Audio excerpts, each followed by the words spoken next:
Hello, this is Martin, I'm Rob, we're at Malt Miller headquarters and today we're making hard seltzer. Don't forget, if you like our content, click below to subscribe and ring the bell for notifications.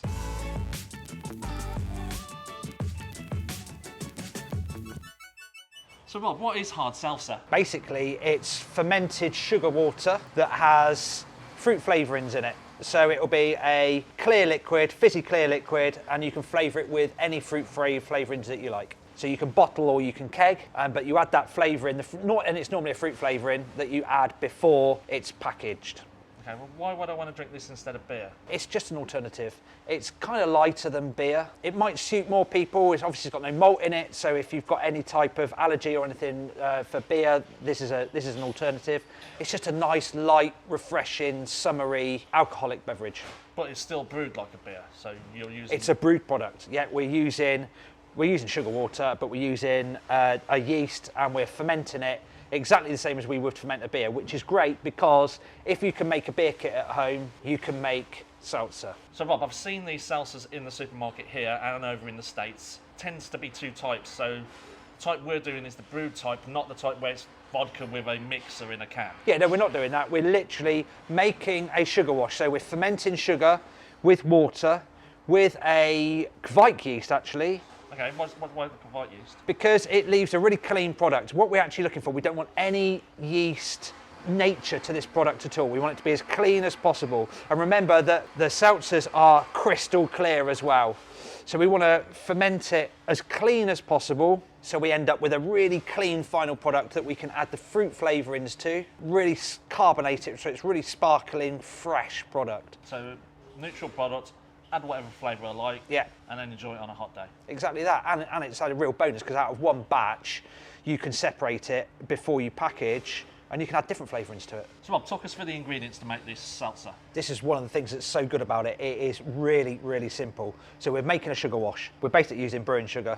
So if we want to make sort of 19 litres kegs worth, we're using 2 kilos of brewing sugar. It's our brew, we can do what we want with it. So if we want it to be slightly stronger, we can use a little bit more sugar. If we want it to be less strong, we can ferment it out and then dilute it back. And of course there's calculators on the website that tells you how to back liquor down to what percentage starting. Yeah, because if I was making a sugar wash for distilling, I would probably use 5 kilos exactly. in about 20 litres. Exactly, yeah. Far higher level. We want this product to be somewhere between 4 and 5%. We can adjust it with the amount of sugar we're using. Flavouring it, how do we add the flavours to the seltzer? Okay, if we're going to be using the little bottles of flavourings that we've got, they can go into the product just before packaging. So we can actually add them to the product to taste. Before the product's packaged. Oh, so you could split the batch between 2 9-litre kegs and have 2 different flavours. That's a really easy thing to do. Also, we can use like natural flavourings as well. So we've got lemon peel, orange peel, but also some of the spices that we do as well, such as star anise or licorice root. Ginger. Exactly that. You don't have to think of it as being a cherry or a mango or a raspberry. It can be like an actual spicy flavour as well. But if we're using any of those, do remember that they contain sugar. So the best time to add those is into the fermenter towards the end of fermentation. We don't want to add a product with sugar in it just before packaging because obviously it will re-ferment. So as well as the flavourings and the sugars, yeast. So yeast, and what else do we need? The yeast nutrient, and actually the yeast nutrient on this product is really, really important.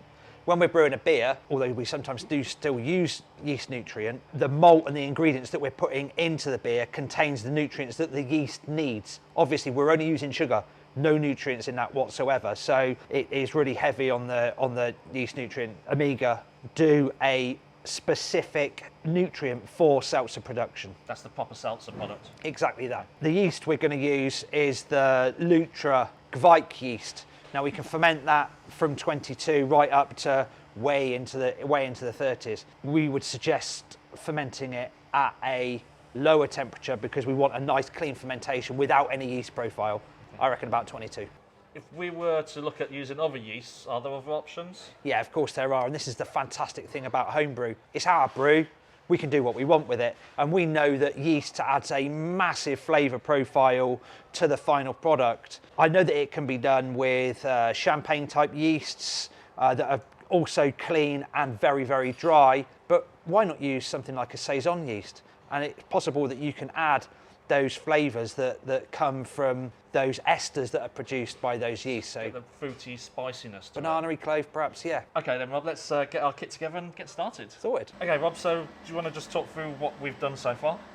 Okay, we're going to do full volume of water in a kettle because we've got the luxury of having the equipment here to do it. We've got 19 litres of water in here that we're going to bring up to 80 degrees. We're then going to add our sugar and dissolve it. So this is based on a recipe kit that we have on the site, and that's from the Omega site, yeah? Exactly, and then we're going to actually follow the Omega instructions to do this brew. But you could actually do it slightly differently. You don't have to do it like this, so we don't have to boil this much water, and we don't have to use a brew kettle, do we?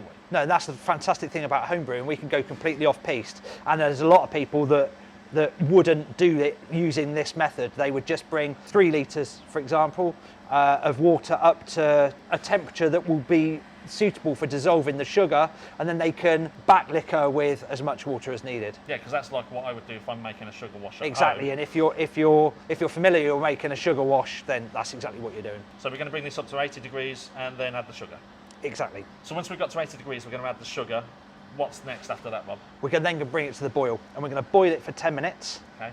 And then once we've boiled it for 10 minutes, we're going to add the yeast nutrient. We're going to give it a stir, leave that for 10 minutes so that it's complete. We know that it's completely dissolved. We'll then either use one of the products to cool it, so either a cooling coil or a plate chiller, or we're just going to leave it to cool naturally before adding the yeast.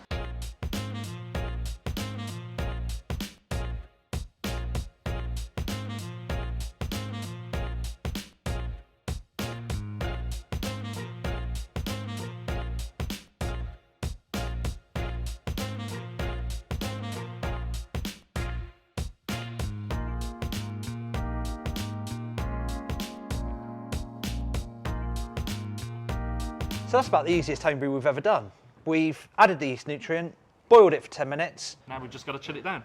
What temperature are we going to go to? With this yeast, you can ferment anywhere between 20 and 30, but we're going to go low. We're going to go around about 22, so we get a really nice clean Nice and clean, yeah. Just the last procedure today is going to be taking a gravity reading so that we can work out what the percentage of the final product is. So now we're going to cool it, put it into a fermenter and ferment it, and then come back in a couple of days' time. And then think about the flavouring and how we're going to package it. Nice. So it's been about 10 days now since we brewed our hard seltzer, so let's take a gravity reading and check that it's finished fermenting. So as you can see from that, it's finished just at 0. So we started at 1035, so that makes it around about 4.6% alcohol. It's nice and clear.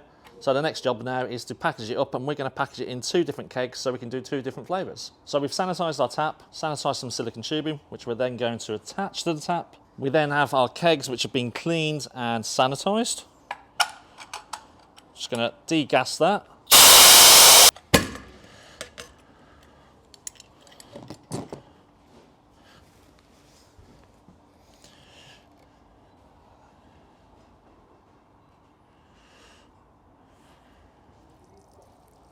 Just tilting the keg so I can see where the line is, because obviously there's a lot of foam in the bottom of there from being sanitised.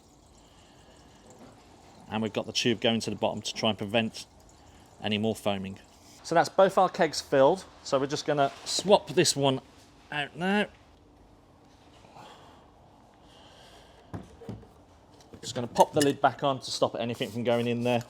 Then we're going to move on to choosing our flavours and how much we're going to dose with. So we've got the hard seltzer split between 2 9-litre kegs. Now in terms of flavouring, we're going to use these Loran flavours, which are like a cake flavouring. These contain no sugar, they're water soluble, so they're not oil based. And we've had the experience of using these in some of our beers that we've done before. So we're going to go for, normally I would use 2 of these for a 19-litre keg. So we're just going to start off by putting about half of each of these 2 flavours into each of the kegs. On this one we're going with peach and melon, and on this one we're going with raspberry and cherry. So just as a precaution, we're going to sanitise flavouring bottles. Sanitise the syringe I've got as well.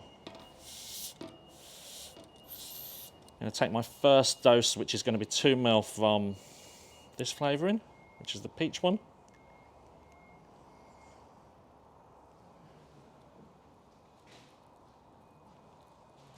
Oh, that's really peachy.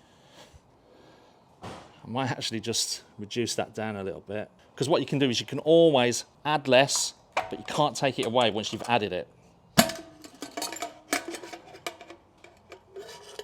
So that's now 1.5 ml of the peach.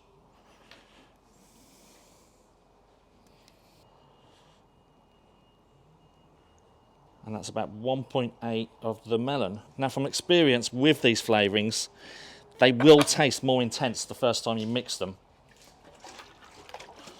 And actually, it does pay to come back after 24 hours and taste it again, and then decide if you want to add more to it. Okay, so we've got the flavourings in there. We've added some CO2 to carb them up. Got some party taps on to dispense. And now we can have a little taste and see if there's enough flavouring added.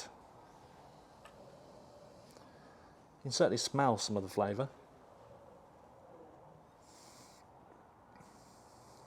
It's really light, it's refreshing, but I don't think there's enough flavour in there for me to enjoy it. So what I'm going to do is I'm going to degas this keg, add a little bit more flavouring. On this one, James, I'm going to ask you to come and give this a taste because I don't like cherry. Right, let's give this a go. Yeah, cherry's my thing, isn't it? It's got that cherry aroma, I can smell it straight away. Yeah.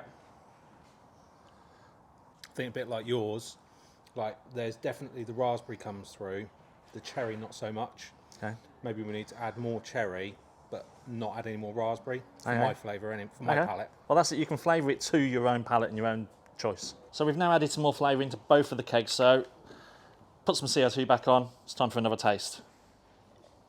Oh, you can definitely smell more aroma from the flavourings added in there.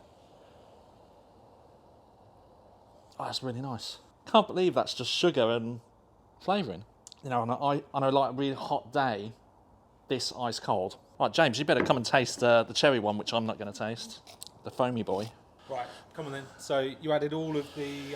Pretty cherry much. flavouring. I left a little bit of the raspberry out, Yeah. which I kind of stole and stuck into mine because I quite like a little hint of raspberry in there. Okay. So, but that's it. You can play about with it. You can do what you want with these. All right, brilliant. Cheers. Cheers.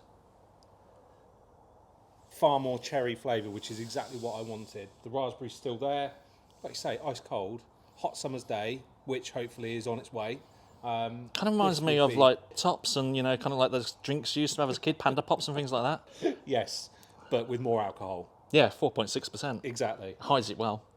Right, anyway, that's banging. Thanks, Martin. I'm Yeah. going to enjoy drinking that at the weekend. Cool. Cheers. Cheers. So hopefully that's shown you just how easy it is to make a hard seltzer at home. Really simple. You can flavour it any way you want, so you can make it totally bespoke to your requirements and your preferences. It's low in carbohydrates, it's low in calories, it's free from gluten. So why not give it a go at home? It's really simple and it's really tasty. Fantastic and refreshing on a hot day. Don't forget, if you have a go at this at home, please leave below some comments about what you've done different, what flavourings you've used, or if you've done this before. We really want to know how you guys get on making hard seltzer at home. Don't forget, you can follow us on Facebook, Instagram, Twitter, and also on TikTok. Hope you have a great brew.